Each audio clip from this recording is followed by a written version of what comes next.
marah-marah sama anggota saya. Abang punya bukti. Abang punya bukti. Abang punya bukti. Silakan abang minta saya. Saya tidak hukum, Bang. Saya bukan bicara hukumnya, tapi nggak boleh kayak gitu. Itu kan penertiban. Saya yang perintahkan. Penertiban saya bisa minta spraynya, Bang. Emang itu tangkap tangan. Kita berbicara tangan. Bukan anggota semuanya. Tangkap itu semuanya. Tangkap. Dulu Buatkan spraynya. Buatkan, saya tunggu. Perintah saya. Saya tunggu. Tangkap, Bang. Hah? Jangan minta saya. Dulu pilih Kabupaten Polres Bawalemo nih. Di mana saja? Di mana saja kamu bicara masalah tambang ilegal? Kamu di mana? Hah, saya tanya. Polres Bawalemo dulu tambang ilegal, di sini juga tambang ilegal. Saya tertipkan semuanya. Silakan saya tangkap. Semuanya. Silakan saya tangkap. Saya tertipkan semuanya. Oke, hari ini saya tunggu. Saya tertipkan semuanya. Silakan Pak, tunggu. Saya tertipkan semuanya. Nanti kita ketemu di Polda, Pak. Saya tertipkan semuanya. Kita akan ketemu di Polda. Saya tertipkan semuanya. Oke. Kau jangan mengancam saya dengan Saya Polda. tidak ancam, Pak. Jangan pernah mengancam saya dengan Polda. Saya tidak ancam. Kamu siapa? Jangan. Tangan Bapak. Ini pimpinan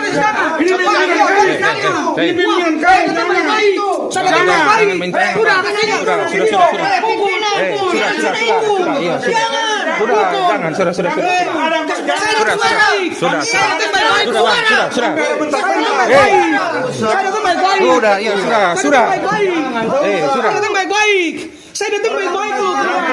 Saya datang baik-baik dulu, baik-baik loh. Ada video loh. Sudah. Sabar, saya telepon. Ngapain kamu ngacung Saya dengan telepon. Polda? Ketemu di Polda ngapain? Oke, saya telepon ke Polda. Telepon. Saya telepon. Kamu saya datang baik-baik mempertanyakan sprintnya mana? Baik apanya? Oke. Sana kau marahin anggota saya. Oke, saya telepon ke Polda Waka. Saya juga nih kalau mau bentak saya bisa dibentak. Bang, alatnya saya ditahan, saya dipanggil ke Polres, saya datang ke Polres mau pukul saya, Bang. Ke Polres boleh mau pukul saya, Bang. Tidak ada saya menghubung kamu. Ada video, Bang. Saya cuma saya kasih tahu. Jangan mengancam anggota saya. Ada video, Bang. Ada video, Bang. Saya tidak ada urusan. Saya cuma menertibkan. Karena laporan banyak. Ya, Itu Bapak- kelihatan dari pinggir jalan. Apa pimpinan Bapak datang baik-baik? Itu Pak. kelihatan dari pinggir Saya jalan. datang baik. Saya kan datang baik-baik, Pak. Sekarang saya minta sprintnya. Kalau memang ada penertiban, ada sprint, ada Kasih sprintnya, kasih sprintnya. Ya, oke saya. Kalau sekarang saya salah, silakan tangkap. Hah? Kasih lihat sprintnya. Biar kalau urusan klaim ke Polda, yang perintahkan saya kerja di sini kasih ubin di Pite. AKBP Firman, telepon Pak Firman. Emang Firman siapa? Wah. Nggak ada urusan sama Firman.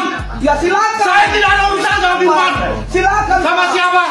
Saya aja baik-baik. Datang baik-baik, Tadi Pak. ngasih tahu ke sana. Saya datang Tolong, baik-baik. jangan kelihatan dari jalan. Baik, Pak. Saya tidak pernah mengintimidasi Bapak dan Bapak. Malah saya datang bawa diri baik-baik. Saya di Kota Gorontalo. Saya tidak pernah datang dari kapan. Tapi kalau Bapak pukul saya, hari ini saya mukul. Saya mukul apa enggak? Bapak bentak saya. Saya mukul apa Ini tidak? kantor masyarakat, Pak. Hah? Hah? Kantor pasaran apa ini? Kantor Saya polisi. datang baik-baik, Pak. Saya baru dipanggil sama. Saya dipanggil, saya datang, Pak. Siapa yang manggil? Tadi kan Saya tidak manggil. datang. Kalau mau datang, datang. Ya makanya Saya tidak manggil. ya alatnya saya kerja, saya datang. Tidak manggil. Pak. Wah, saya datang. Siapa yang manggil? Saya kan datang baik-baik. Siapa yang manggil? Tadi kan saya himbau itu alat suruh pergi kan? Oke, sudah. Jadi sekarang bagaimana maunya? Nggak ada, Saya kan datang. Berdebat dengan salah satu orang atas nama Yosi Martin Basaur yang merupakan pelaku daripada pertambangan ilegal yang ada di Bawalemo. Jadi saya menjelaskan pada saat hari Rabu tanggal 3 Juni pukul 14.00 Martin Basaur beserta 3 orang kawannya, yang satu lagi atas nama Bribka HS dan 2 orang kawannya yang saya tidak ketahui namanya, itu datang ke Polres Bawalemo. Perlu saya jelaskan juga alasan mereka datang ke Polres Bawalemo, yaitu sebelumnya pada hari Selasa tanggal 3 Juni 2025 saya memerintahkan kepada Kapolsek Paguyaman untuk melakukan kegiatan razia tambang dan juga menghimbau serta melarang aktivitas pertambangan ilegal yang menggunakan ekskavator dengan merek JCB di pinggiran sungai yang berada di Desa Saripi. Karena apa? Karena itu benar-benar merubah daripada bentuk sungai, sehingga itu juga dilarang karena mereka juga menambang dengan tanpa izin. Pada hari Selasa tersebut, Kapolsek Paguyaman menyampaikan kepada saya bahwa dia bertemu dengan lelaki atas nama Marten, tetapi orang tersebut bersikeras tidak mau menghentikan kegiatan pertambangan ilegalnya di sungai tersebut. Lalu Kapolsek Paguyaman memberikan laporan secara lengkap kepada kami bahwa Polsek Paguyaman sudah melakukan penertiban dan memberikan himbauan serta larangan. Dari informasi Kapolsek Paguyaman, saya memerintahkan lagi kepada Kasat Reserse Polres Bualemo pada saat hari Rabu kemarin. Lalu Kasat Reserse Polres Bualemo, Pak Fahri, berangkat beserta tim daripada Reskrim menuju ke lokasi. Lalu di lokasi dia tidak bertemu dengan lelaki atas nama Marten tersebut, hanya bertemu dengan anak buahnya. Di situ terjadi perdebatan yang sengit, di mana anak buah Pak Marten ini menanyakan sprint, dan sprintnya sudah ditunjukkan kepada dia oleh Kasat Reserse Bualemo.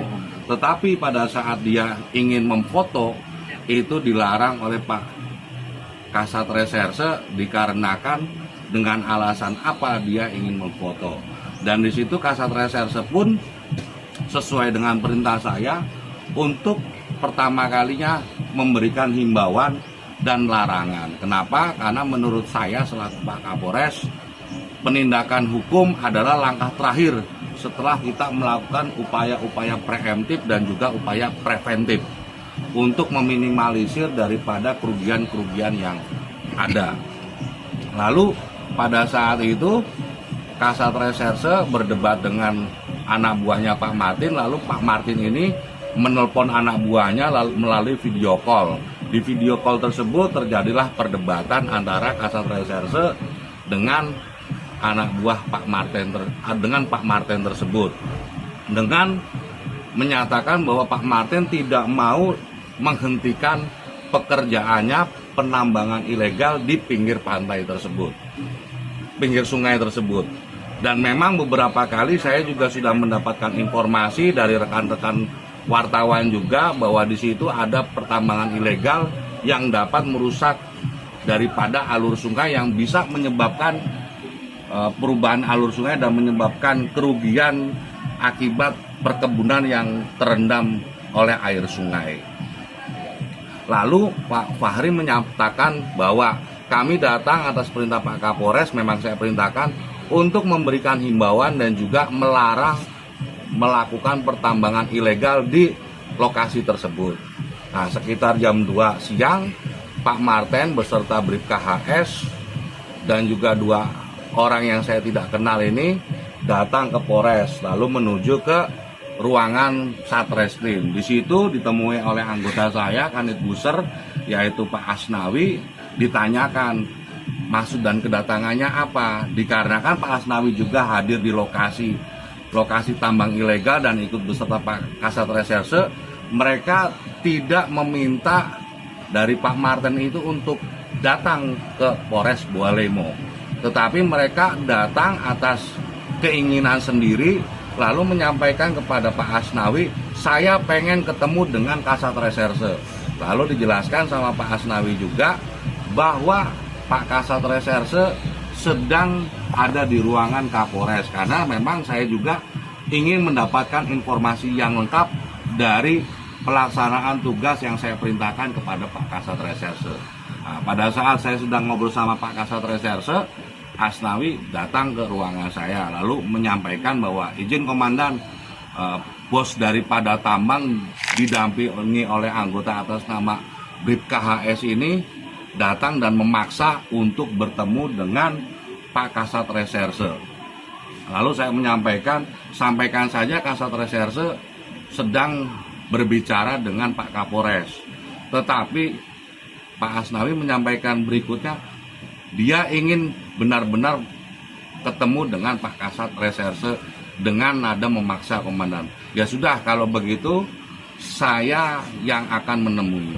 Lalu saya menemui yang bersangkutan di lorong ruangan Satreskrim. Di situ karena mengacu kepada kejadian hari Selasa dan hari Rabu, di mana orang Marten ini selalu membawa nama-nama pimpinan Polda, yang saya tahu itu adalah tidak benar, yang saya tahu itu adalah hoak, yang saya tahu itu adalah suatu kebenaran.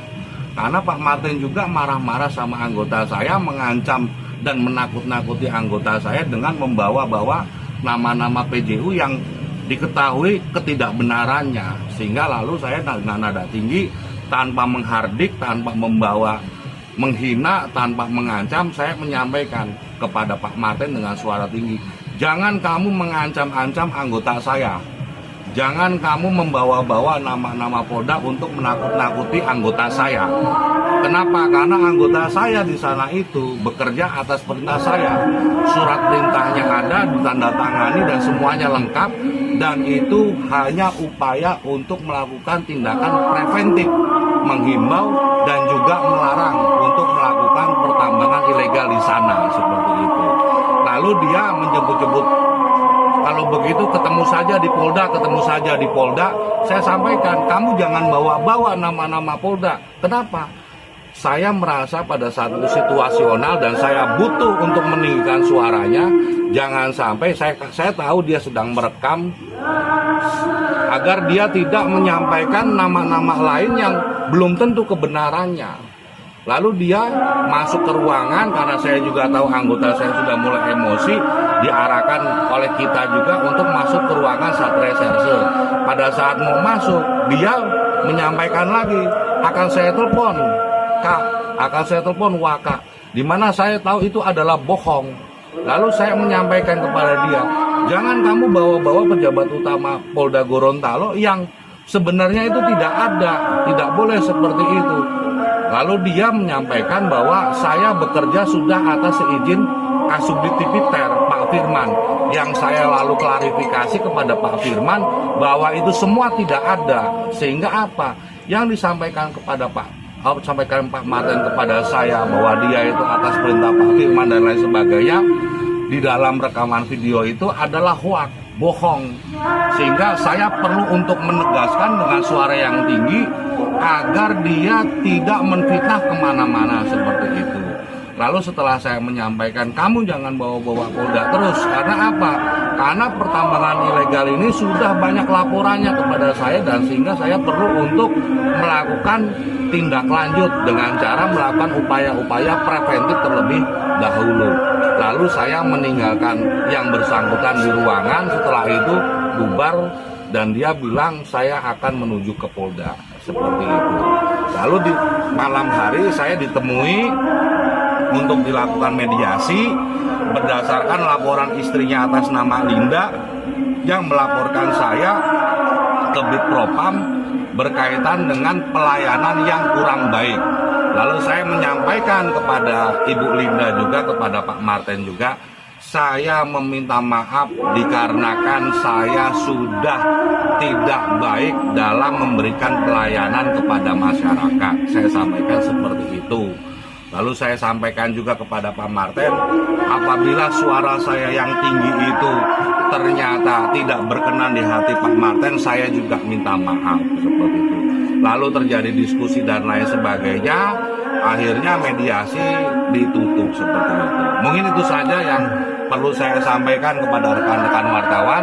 Semuanya ada di rekaman video, bisa dilihat, silakan dinilai dengan seobjektif mungkin. Memang saya akui nada saya tinggi, tetapi bisa dilihat di video, saya tidak ada menghina, saya tidak ada mengancam, saya tidak ada yang namanya mengucapkan kalimat-kalimat kasar, hanya sekedar meninggikan dan membesarkan volume, karena yang bersangkutan juga bersuara besar dan juga bersuara tinggi, seperti itu. Izin Pak Kapolres, katanya sempat kakinya yang bersangkutan itu ditendang oleh Pak Kapolres. Tadi malam sudah dimediasi dan diklarifikasi, videonya ada di Propam juga. Saya menjelaskan, saya tidak menendang yang bersangkutan, karena faktanya saya tidak menendang. Yang ada faktanya adalah dia duduk di sini, bangkunya kayu seperti ini, lalu saya menginjak daerah seperti daerah di sini. Jadi tidak ada mens rea saya, niat saya untuk menendang apalagi melukai, karena saya juga sadar kamera. Tetapi mungkin pada saat itu karena saya emosi, pelampiasan emosi saya itu ditujukan dengan cara menginjak kayu yang ada di sebelah daripada Pak Marten tersebut.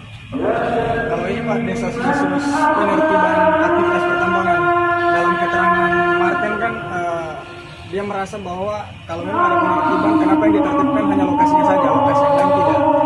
Jadi begini Pak, semuanya itu sudah saya sampaikan, saya sudah menertibkan beberapa kali. Tetapi yang namanya tambang ini setelah ditertibkan dia pergi, dia datang lagi, dia pergi, dia datang lagi.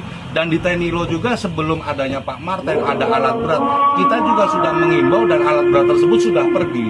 Seperti itu, karena apa? Kembali lagi, saya selaku Kapolres menyampaikan bahwa apabila bisa dilakukan dengan upaya-upaya preemptif dan preventif, kita memilih upaya terakhir, yaitu upaya represif seperti itu. Marten juga menambahkan kalau dia memiliki bukti-bukti bahkan sampai dengan kaitannya dengan setoran dengan nominal 30 juta per satu alat. Bagaimana? Kalau berbicara tentang kejadian tadi malam, tidak ada berbicara tentang setoran, tidak ada berbicara tentang uang. Fokusnya adalah anggota saya mendatangi, dia tidak terima, lalu dia datang ke Polres tanpa adanya panggilan, seperti itu. Dan kalaupun Pak Marten bilang ada setoran 30 juta, silahkan dibuktikan setorannya kepada siapa. Kalau saya jamin, saya tidak pernah menerima setoran daripada Pak Marten senilai 30 juta.